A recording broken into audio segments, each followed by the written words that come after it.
Hola. Hola oyentes, ¿cómo estamos? Bueno, este es nuestro primer capítulo de podcast Decimos Emprender. Mi nombre es Andrés Meneses, me acompaña Daniela. El día de hoy vamos a darle la bienvenida a este nuevo podcast, a esta nueva faceta, / curiosidad que tenemos juntos, y vamos a hablar sobre las series. Vamos a hacer un pequeño recuento sobre la historia y de dónde surge, que hoy en día nos tiene atrapados a todos, más ahorita en pandemia, que creo que todos hemos devorado series. Sí, estas producciones audiovisuales que nos tienen horas y horas de entretenimiento pegados a una pantalla. Entonces vamos a ver un poquito pues de cómo surgen estas. He de decirles que los orígenes se remontan a la narrativa serial en la Inglaterra victoriana de 1800, en donde se popularizó la literatura en entregas, con la obra de los papeles póstumos de Lind Beecher de Charles Dickens. Era una historia literaria que se daba en entregas. Esto lo que se hacía era porque en ese tiempo los periódicos pagaban un impuesto. Para evitar el pago de este impuesto, lo que se hacía es que se hacían gacetas, entonces se tenía que hacer una editorial mucho más grande, con entregas mucho más grandes en los periódicos para que cumplieran estándares de gacetas, y aquí es donde comenzaban a tener influencia los escritores, los poetas, cualquier tipo de persona que quisiera publicar un escrito se adjuntaba al periódico para que fuera denominada una gaceta y así evitar pues el pago de este impuesto.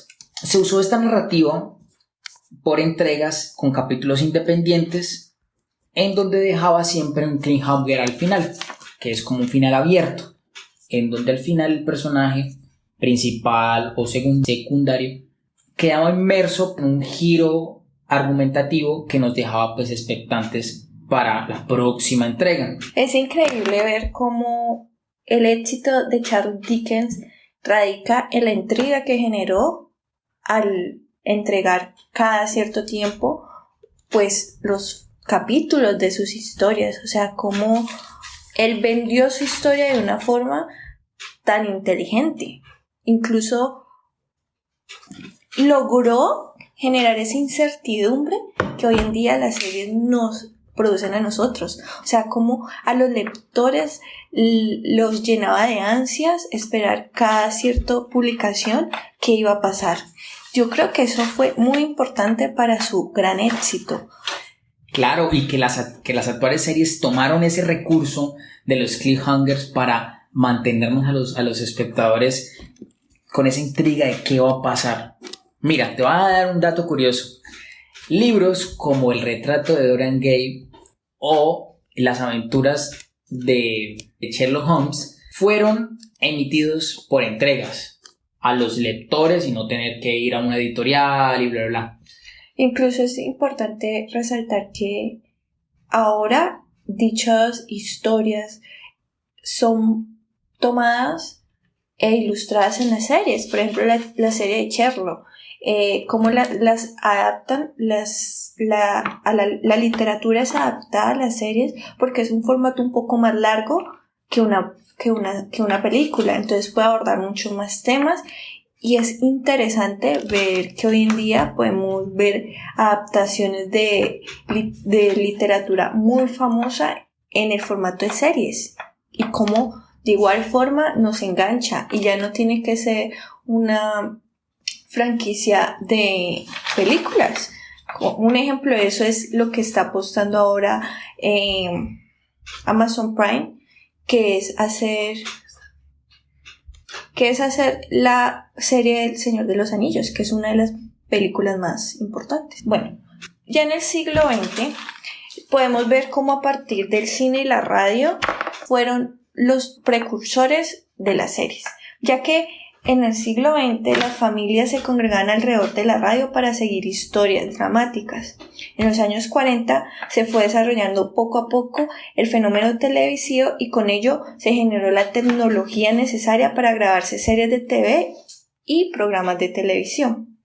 pues no fue hasta los años 60 que las cadenas como ABC o CBS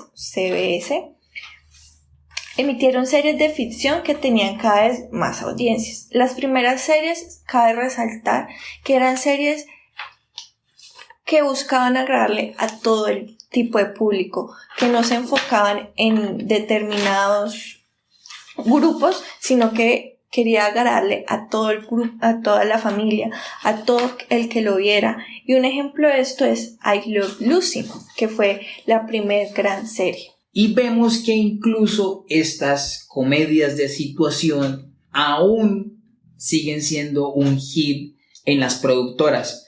Son muy fáciles de hacer, de bajo presupuesto, siempre manejando un tipo de elemento muy emblemático entre ellas, que son las risas grabadas. Por ejemplo, en la actualidad hay series como, bueno, somos menos contemporáneas, como Tentaciones en Colombia, Friends en Estados Unidos, The Big Bang Theory y el mismo Chavo del Ocho. Son estas series de situación que tienen una sola locación, pocos escenarios y son los mismos actores estereotipados, y digamos que son un gran acierto para las cadenas televisivas. Posterior a I Love Lucy, que era una serie que duró 4 temporadas, le apostaron al éxito televisivo, saliéndose de la gran ciudad como era Nueva York, donde se situaba I Love Lucy, a la temática del Medio Oeste, que en la televisión norteamericana no falla. ¡Yuja!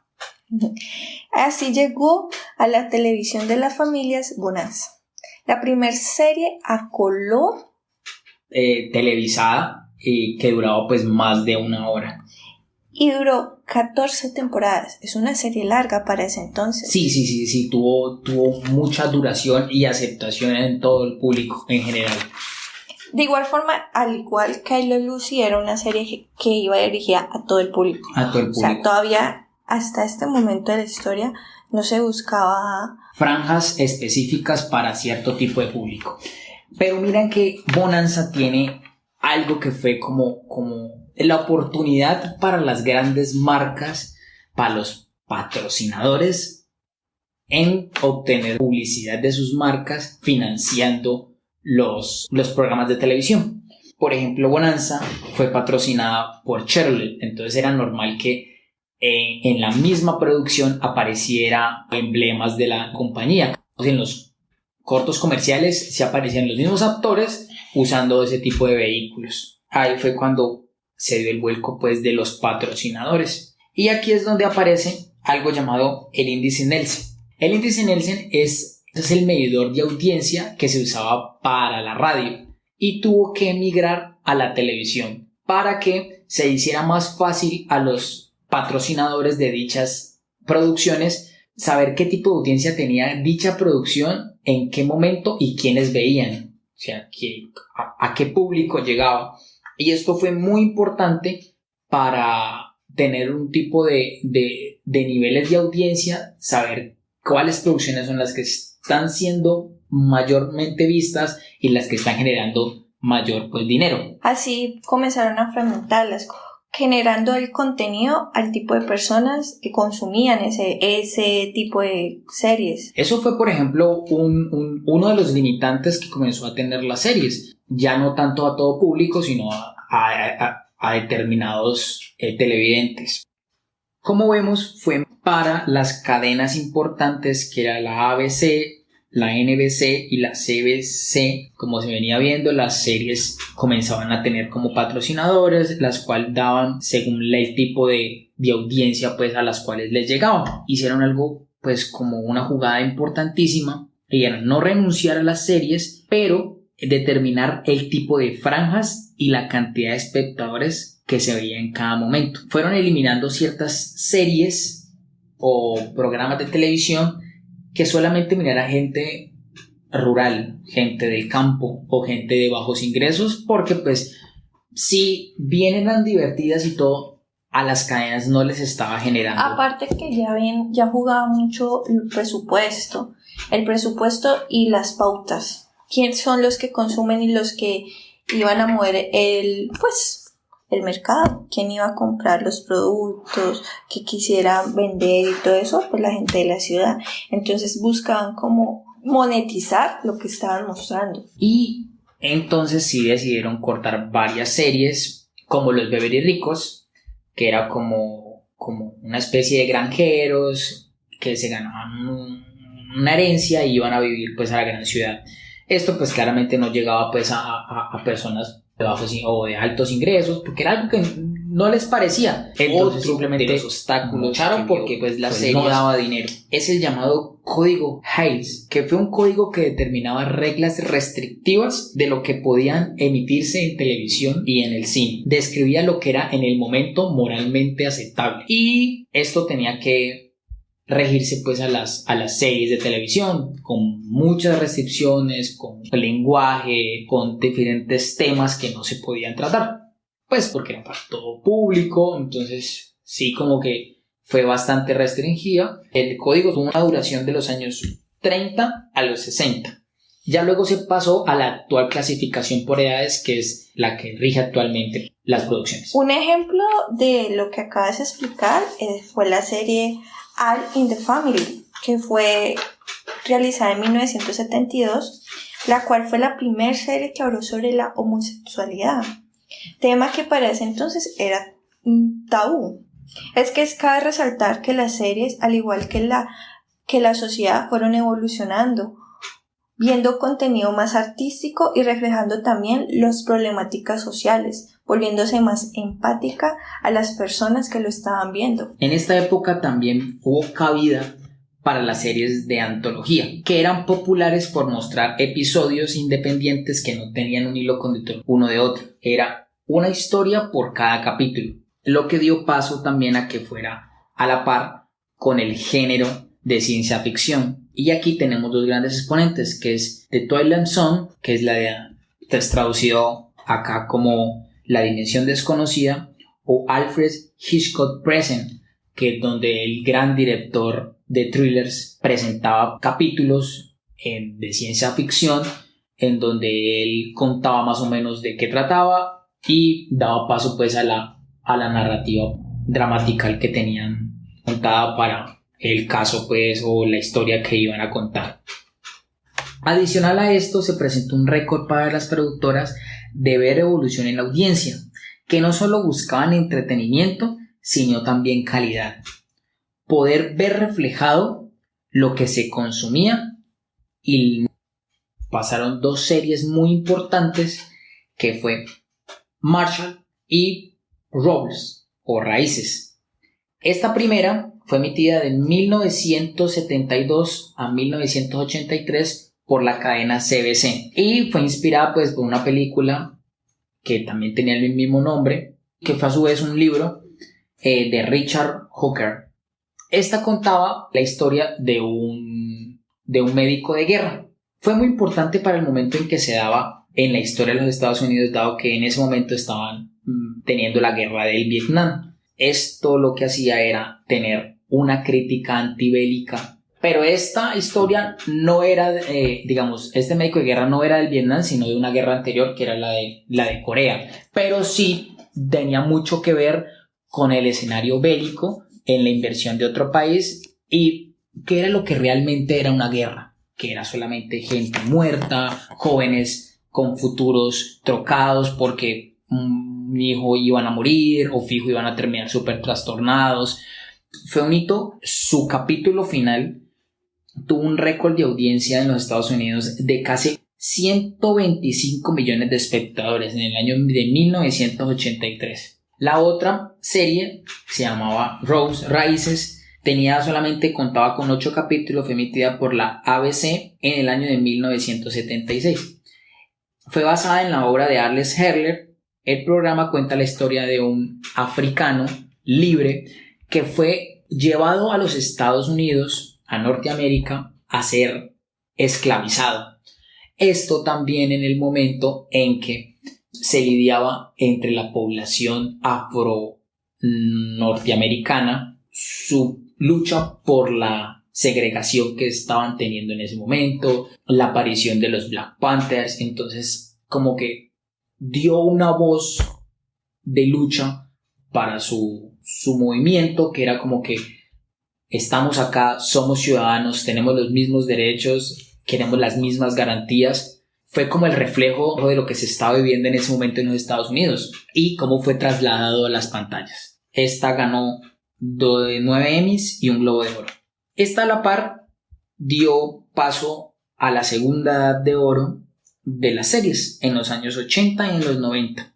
Series de distinta índole, experimentales y que dieron paso a la fidelidad de los televidentes, reforzada con el costumbrismo y naturalismo de los guiones y adaptando un punto de vista del día a día de los protagonistas, retomando las series que habían sido populares anteriormente de policías y detectives, pero con ya no el típico estereotipo de policía que comía rosquillas, no, ya un poco más reales. En esto vemos dos series muy icónicas para ese momento, que fue Miami Vice, que fue emitida de 1984 a 1989 por la cadena ABC.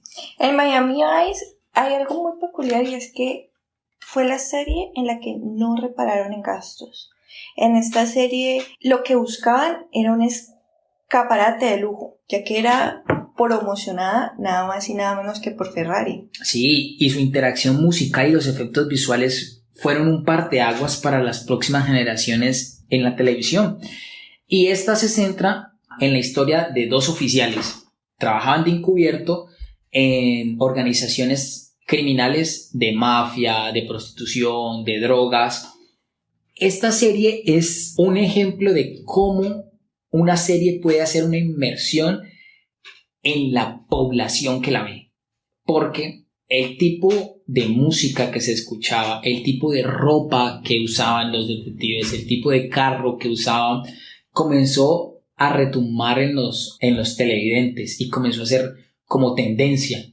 Entonces es como una serie también influye en la población que la ve. Esta serie ganó 4 Emmys, 2 Grammy por la banda sonora y 2 Globos de Oro.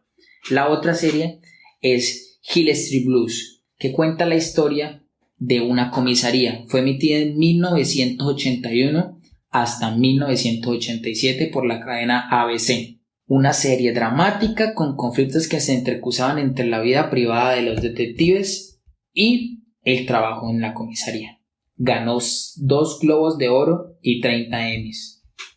Por otro lado, la serie más destacada de los 90 que marcó una evolución en la realización de la ciencia ficción televisiva basada en el arte, y esta se llama Twin Peaks, que fue emitida desde 1990 a 1991. Esta serie, emitida por la ABC, presenta una estética cinematográfica nunca antes vista. Cabe resaltar que todo producto a la dirección del grande de los thrillers de cine, David Lynch, cuya atmósfera de misterio mezcla la cotidianidad de lo soñado, siguiendo la historia de un detective del FBI que fue enviado a la ciudad ficticia que da nombre a esta serie a investigar el asesinato de una estudiante, cuya investigación descubre cosas realmente misteriosas en este pueblo. Ganó un Globo de Oro, 2 Emmy y un Grammy. Las cadenas de TV por cable, que eran como las emisiones por antena y las emisiones por cable, que eran evidentemente nuevas en esta nueva década, comenzaron a ver que las cadenas de emisión por antena tenían efecto en el público. Lo que hizo la Fox fue producir una serie que captara las mismas esencias de lo que estaban haciendo las otras productoras, y ahí es donde saca X-Files, Archivos X, que fue emitida de 1993 al 2003. Tuvo una serie de películas y luego una secuela. Tuvo una secuela en el 2000 algo, de la cual tampoco vamos a hablar. Un dato curioso de Expedientes X es que fue la primera serie en reunir un grupo de personas, es decir, fans, para comentar los capítulos en internet. O sea, en los 90, esa fue la serie que dio el primer pasito o fue la primera serie en introducirse en internet. Claro, no. Y, se comenzó a ver como blogs, como comenzaban las personas a hablar de las series y volverlas su cotidianidad y cómo pasaban de la televisión solamente de la pantalla, las hacían propias, y esto hacía que la misma argumentación, la misma narrativa tomara cada vez más vida, y esto posteriormente lo tomaría como ejemplo Lost. Hablemos un poquito de la cabida de las series animadas, que en esta década, gracias al gran Matt Groening, el creador de los Simpsons. El creador de los Simpsons, claro, pasaron de ser las series de entretenimiento para público infantil a tomar un poquito más de crudeza y de crítica y ser dirigidas a todo público. Yo crecí viendo los Simpsons y cierto que cuando los veía como las travesuras de Bart, la idiotez de Homero, la ternura abnegada de madre de Marge. ¿Sí me entiendes? Como los veía como los típicos estereotipos de personas, pero cuando creces y te das cuenta de que es una crítica a la actualidad que cada temporada presenta, es una crítica al Estado norteamericano, a la familia norteamericana, a la televisión norteamericana, e incluso una autocrítica. Incluso tan grande ha llegado a ser Los Simpson que, entre comillas, ha logrado predecir ciertas cosas por el hecho de hacer crítica a ellas mismas, y es algo genial. Demos paso ahorita a la tercera edad dorada de las series, que son los 2000. Es donde se formó la huelga de los guionistas. Entre estos, digamos, tenían muchas peticiones los guionistas de Hollywood.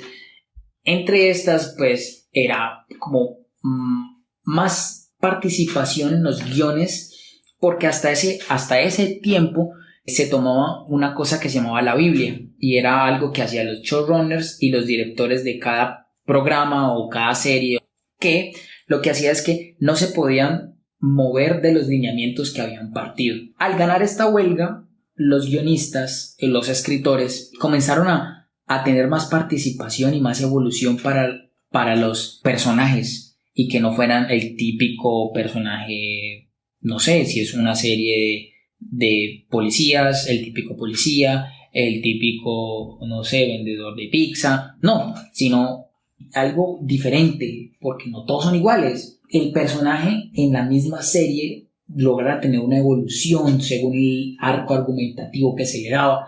Esto inspiró la serie de Los Sopranos, que fue emitida desde 1999 al 2007 por la gran cadena, y que luego se volvería un ícono HBO. Y esta cuenta pues la historia de un mafioso de New Jersey que tiene que lidiar con problemas personales y la organización pues que él maneja. Le dio el mérito de 21 Emmys y 5 Globos de Oro. Bueno, yo creo que ya es pertinente cortar un poquito la historia, porque siempre es larga y apenas llegamos a los 2000. Yo creo que esto va para un segundo episodio. Sí, un segundo episodio que podemos hablar ya de los streaming, y podemos hablar también de las series más emblemáticas y más importantes en la historia, las que por los méritos que tiene, porque han sido parteaguas, porque han inspirado otras series, por los premios que han recibido, lograron tener el mérito de llegar a este top que hicimos de series más importantes en la historia. Esperamos que nos acompañen en el próximo capítulo, y nada, los dejamos. Muchas gracias por escucharnos. Este es Andrés Meneses. Daniela. Cuídense.